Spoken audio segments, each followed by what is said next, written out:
Hi, I'm Tio. Somebody had asked me how I use Bowden cables to move the ears of my fursuit hats.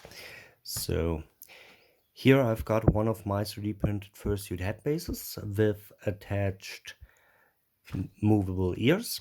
These ears are printed with TPU filament, so they are flexible, and like rubber, they return to the default position.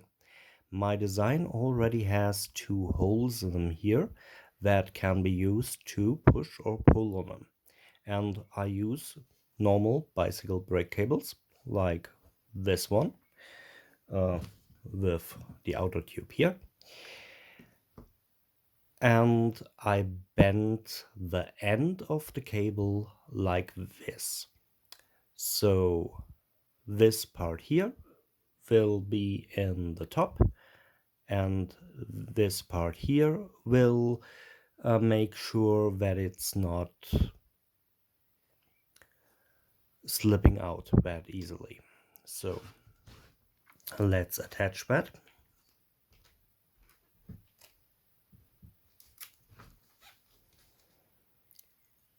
And now it's secured in place. And I can decide what kind of motion I want the ear to have and where to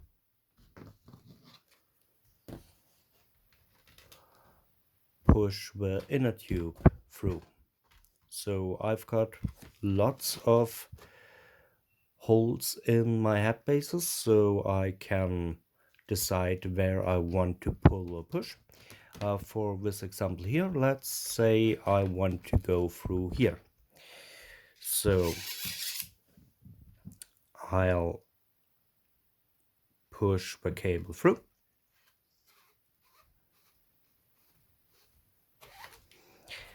And next I'll try to find the direction for the outer tube that is in line with my motion that I want to translate to the ear.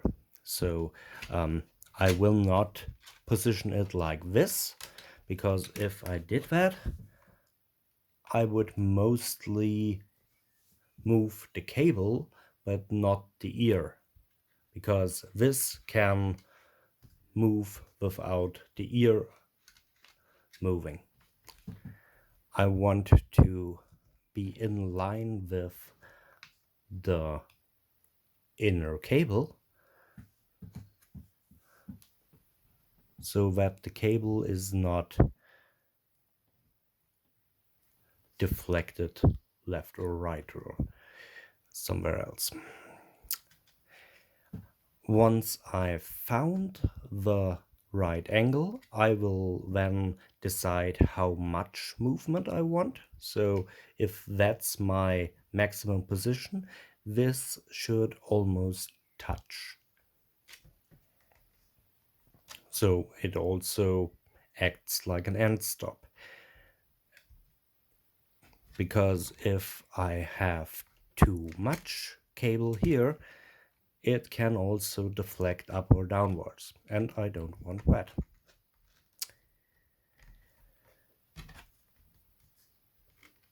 Next, I would fix that outer tube in place, maybe with cable ties or with polymorph or black morph. And then I would decide where to route it inside of the head.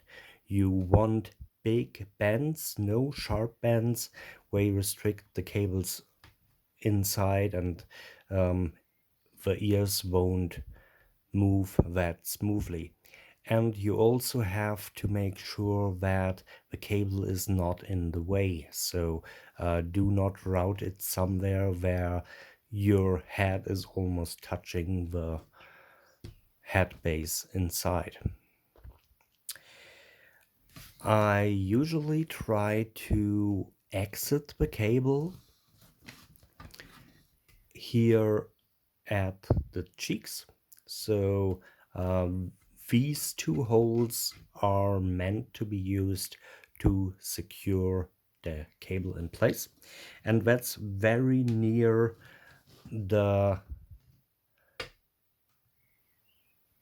center of rotation of the lower jaw. So you have to make sure that it's not in the way of the lower jaw. So if I put it here, for example, I can still move the lower jaw absolutely fine, and the cable can be secured here. For some other fursuits, it's easier to route the cable a little bit more in the back, but this fursuit head here is very tight. So if I would, for example, route it